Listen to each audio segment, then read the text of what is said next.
বন্ধুরা, আশা করি তোমরা সবাই ভালো আছো। তোমার চ্যানেলে তোমাদের সবাইকে স্বাগতম। তো আজ আমরা এই মুহূর্তে যে বিষয় নিয়ে আলোচনা করছি, মাধ্যমিক 2024 সালের পরীক্ষার্থী যারা রয়েছে, অর্থাৎ তার কিছুদিন পরেই মাধ্যমিক ফাইনাল পরীক্ষা, তাদের জন্য ভূগোলের লাস্ট মিনিট শেষ সাজেশন, অর্থাৎ শেষ মুহূর্তের শেষ সাজেশন। আজকের আলোচনা বা এই মুহূর্তের মূল আলোচনা 5 মার্কের প্রশ্ন। তো স্বাভাবিকভাবে আমাদের 20 মার্ক কিন্তু ডিপেন্ড করছে এই 5 মার্কের প্রশ্ন নিয়ে, অর্থাৎ 5 মার্ক থেকে আমাদের 20 মার্ক আমাদের প্রশ্ন লিখতে হবে। আমাদের 4টে প্রশ্ন লিখতে হবে, প্রত্যেকটা প্রশ্নের মান থাকবে 5 এবং আমাদের মোট 6টা চ্যাপ্টার আছে। 6টা চ্যাপ্টারের মধ্যে আমাদের দুটো পার্ট রয়েছে, একটা প্রাকৃতিক পার্ট এবং একটা আঞ্চলিক পার্ট। প্রাকৃতিক পার্ট থেকে আমাদের 4টে প্রশ্ন আসে, সেখান থেকে আমাদের দুটো প্রশ্নের উত্তর লিখতে হয়, এবং আঞ্চলিক পার্ট আমাদের ভারত, সেখান থেকেও আমাদের 4টে প্রশ্ন আসে, দুটো প্রশ্নের উত্তর লিখতে হয়।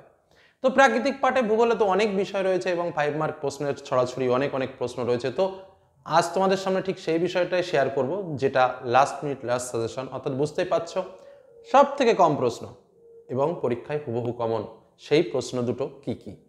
প্রাকৃতিক ভূগোলেও বলবো, আঞ্চলিক ভূগোলেও বলবো। তার আগে সমস্ত বিষয়টা তোমাদের সামনে বুঝিয়ে দেবো এবং তোমরা নিজেরাও বুঝতে পারবে এবার কোনটা তোমাকে পড়তে হবে, কোনটা পরীক্ষার প্রশ্নে তোমরা হুবহু মিল দেখতে পারবে। তো চলো মূল আলোচনায় প্রবেশ করি। তার আগে বলবো, যারা এখনো পর্যন্ত চ্যানেলকে সাবস্ক্রাইব করোনি অবশ্যই সাবস্ক্রাইব করে নাও। আর তোমাদের একটা কথা বলি, আমাদের চ্যানেলের অভিজ্ঞ শিক্ষকদের দ্বারা প্রস্তুত করা এই মুহূর্তে লাস্ট মিনিট লাস্ট সাজেশন প্রত্যেকটা সাবজেক্টের কিন্তু তোমাদের সামনে শেয়ার করে দিয়েছি।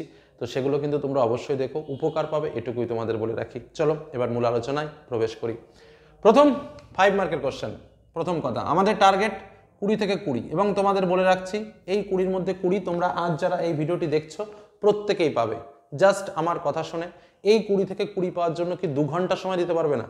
মাত্র 2 ঘন্টা সময় তোমাদের কাছে চেয়ে নিচ্ছি। তাও ভিডিও দেখতে বলছি না, 2 ঘন্টা সময় পড়াশুনো করবে। জাস্ট 2 ঘন্টা পড়লে এই 20-র মধ্যে 20 পাবে, একদম গ্যারান্টি দিয়ে বলে দিলাম। 2 ঘন্টা পড়তে হবে তোমাকে। আর এই যে আলোচনাটা রয়েছে, আলোচনাটা শেষ হওয়ার পর নিজের খাতায় 4টে প্রশ্ন লিখবে। তোমাকে লিখতে হবে কটা কোশ্চেন? 4টে কোশ্চেন।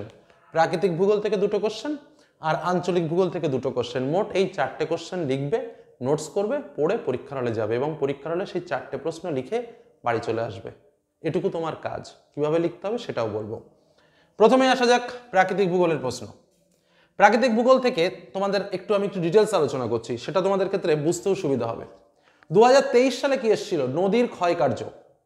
স্বাভাবিকভাবে বহির্জাত প্রক্রিয়া ভূমিরূপ থেকে এবছর নদীর প্রশ্ন আসবে না। কি আসবে আমি তোমাদের বলে রাখছি।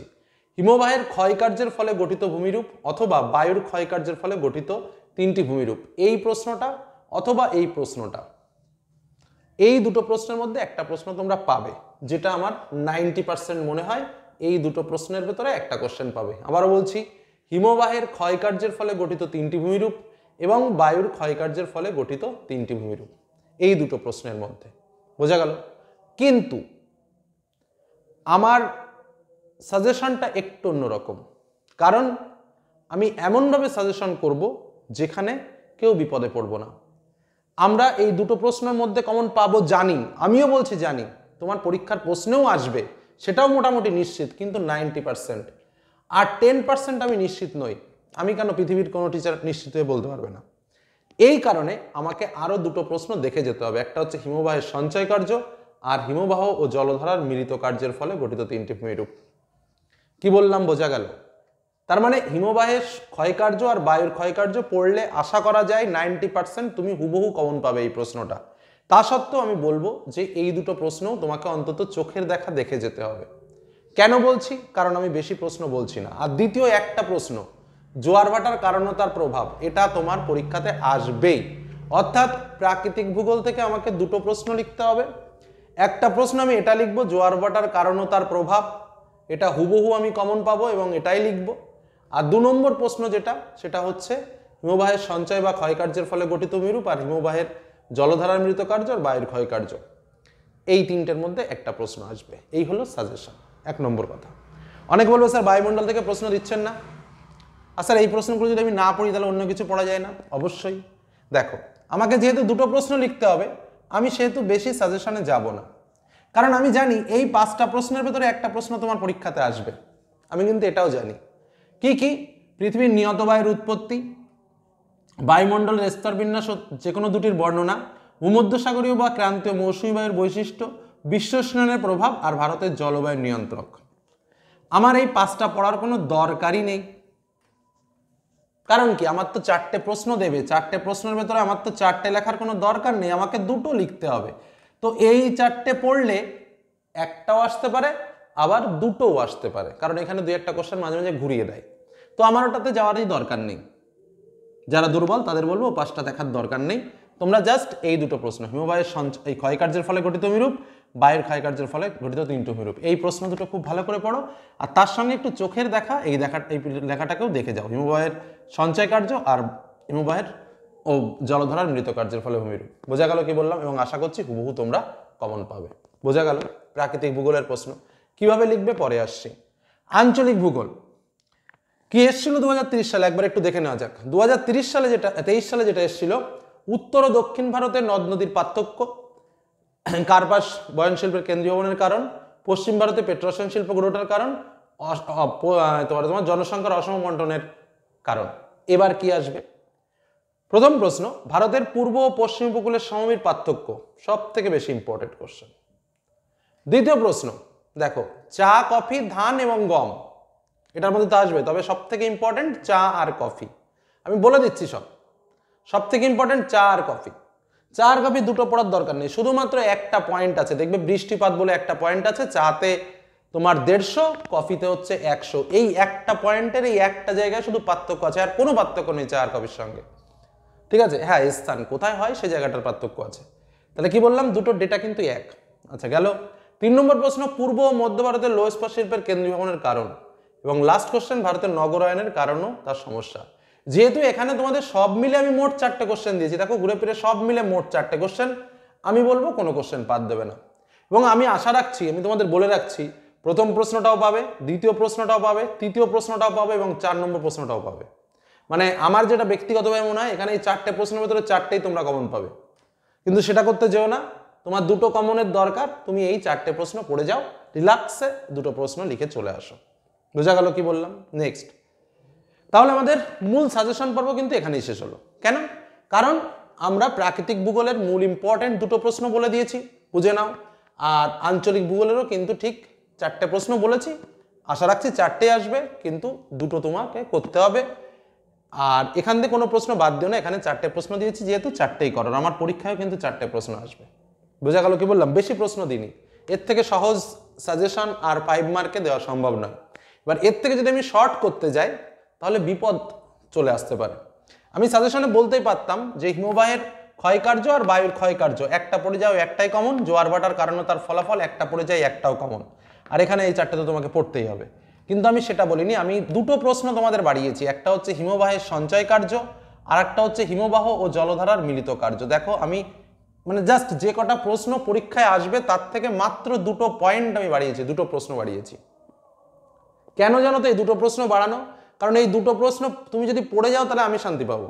মানে আমার নিজের দিক দিয়ে আমি যখন সাজেশন করছি, আমি জানি যে এই 2টো আসবে না, ক্ষয়কার্যটা বা বায়ুর হিমবাহের ক্ষয়কার্য বা বায়ুর ক্ষয়কার্য আসবে, কিন্তু মন থেকে শান্তি না, বাই চান্স যদি ওটা দিয়ে দেয়।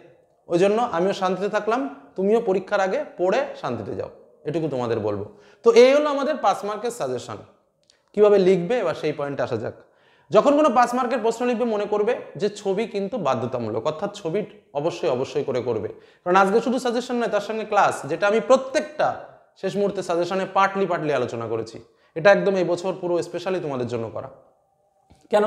প্রথম, হিমবাহের সঞ্চয় কার্য যদি আসে, আমি 3টে লিখবো, প্রত্যেকটার সংজ্ঞা, বৈশিষ্ট্য, চিত্র এবং দৃশ্যমান স্থান কোথায় দেখা যায়, প্রত্যেকটা পয়েন্টে 3টে করে ভূমিরূপ লিখতে হবে। তো ক্ষয়কার্য হলেও তাই, সংজ্ঞা, বৈশিষ্ট্য, চিত্র এবং দৃশ্যমান স্থান। দৃশ্যমান স্থান মানে উদাহরণ। হিমবাহ জলধারার মৃত কার্য হলে সেম। আচ্ছা, বায়ুর ক্ষয়কার্য, সেটা তো কথাই নেই, একদম বোঝা গেল কি বললাম। বায়ু ক্ষয়কার্য আসার সম্ভাবনাটাও রয়েছে, হিমবাহের ক্ষয়কার্য আসার সম্ভাবনাও রয়েছে, বলেই তো দিলাম। আচ্ছা, জোয়ার ভাটার কারণ ও তার প্রভাব, তো স্বাভাবিক যখন কারণ আসবে জোয়ার ভাটার চিত্র কিন্তু দেবে। ওখানে দেখবে 2টো ছবি আছে, 2টো ছবি, একটা নর্মাল ওই চাঁদ আকর্ষণ বিকর্ষণের ছবি আর একটা কেন্দ্রাতিক শক্তির ছবি। এই 2টো ছবি যেন মিস না হয়, এই 2টো ছবি যেন অবশ্যই আসে। আর একটা ক্যালকুলেশন পার্ট আছে, যদি ওটা দিতে পারো খুব ভালো হয়। নেক্সট, পূর্ব ও পশ্চিম উপকূলের সমভূমির পার্থক্য দিলে সুন্দর করে পার্থক্য লিখবে এবং পার্থক্যের একদম লাস্ট পয়েন্টটা করবে চিত্র বলে ভারতের ম্যাপ এঁকে দেখিয়ে দেবে পূর্ব উপকূল কোন দিকটা আর পশ্চিম উপকূল কোন দিকটা। চা বা কফি, ধান চাষের অনুকূল পরিবেশ, সুন্দরভাবে অনুকূল পরিবেশটা ভালোভাবে লিখবে। অনুকূল পরিবেশ মানে তোমার প্রাকৃতিক এবং অর্থনৈতিক দুটোই কিন্তু পড়ে, প্রশ্নটা দেখে নেবে। আবার অনেক সময় কি করে, চা চাষের অনুকূল পরিবেশ না দিয়ে বললো চা চাষের প্রাকৃতিক পরিবেশটি রেখো, তখন কিন্তু আর অর্থনৈতিক পরিবেশ দেওয়ার দরকার নেই, শুধুমাত্র প্রাকৃতিক পরিবেশটাই দেবে। বোঝা গেল কি বললাম? তো যাই হোক, তো সেখানেও কিন্তু লাস্টে ম্যাপের মধ্যে চা চাষের স্থানগুলোকে দেখাবে। পূর্ব মধ্য ভারতের লোহ ইস্পাত শিল্প কেন্দ্র যেমন কারণে তো একদম ওপেন কোশ্চেন, 8টা থেকে 9টা পয়েন্টে অ্যান্সার বেরোবে এবং লাস্টে চিত্র দেবে। ভারতের নগরায়ন কারণগুলো লিখবে, কারণ দিলে কারণগুলো লিখবে, আর প্রভাব দিলে প্রভাবগুলো লিখবে, 8টা 9টা পয়েন্ট লিখবে, তার সঙ্গে কোথায় কোথায় নগর রয়েছে সেই নগরগুলো পয়েন্ট আউট করে দেবে। ম্যাপ পয়েন্টিং বাধ্যতামূলক। আঞ্চলিক ভূগোলে 5-এ 5 পেতে গেলে ম্যাপ পয়েন্টিং বাধ্যতামূলক, আর প্রাকৃতিক ভূগোলে 5-এ 5 পেতে গেলে চিত্র অঙ্কন বাধ্যতামূলক। একদম পরিষ্কার কথা। তথ্যভিত্তিক লিখবে, ভাট বকবে না, ফালতু বকবে না। এই হলো আমাদের 5 মার্কের সাজেশন, 5 মার্কের টিপস, 5 মার্কের ইম্পর্টেন্ট কথা তোমাদের সামনে শেয়ার করলাম। এর বেশি যদি আর কিছু জানার থাকে অবশ্যই কমেন্ট করো, পরবর্তীতে যখন আবার আলোচনা করবো সেই আলোচনায় সেই বিষয়গুলো তুলে ধরবো। তো আজকের মতো এখানেই শেষ করছি। সকলে ভালো থেকো, সুস্থ থেকো। অবশ্যই একটা স্ক্রিনশট নিয়ে নাও যেটা তোমাদের সামনে তুলে ধরলাম। আর প্রশ্নগুলো, এই যেটুকু প্রশ্ন বললাম আমি এটা গ্যারান্টি দিয়ে বলতে পারি, এই একটা প্রশ্ন, এই যে প্রশ্ন কটা পড়তে হাইয়েস্ট 1 থেকে 1.5 ঘন্টা লাগবে। টোটাল 2 ঘন্টা টাইম আমি চেয়েছি। টোটাল 2 ঘন্টা যদি তুমি এটা নিয়ে একটু পড়াশোনা করো, এটা পড়ার দরকার নেই। যারা দুর্বল তাদের এটা পড়ারই কোনো দরকার নেই, প্রয়োজনই নেই। এই পাঠটা টোটাল প্রয়োজনই নেই, কিন্তু এখান থেকে প্রশ্ন আসবে। আমার ওটা জানারও দরকার নেই, লেখারও দরকার নেই, বোঝারও দরকার নেই, কারণ এটা লাস্ট মিনিট সাজেশন বলছি। বছরের প্রথম দিকে যে প্রশ্নগুলো তুলে ধরেছিলাম তার মধ্যে এগুলো পাবে, সেটা নিয়ে এখন আলোচনা করছি না।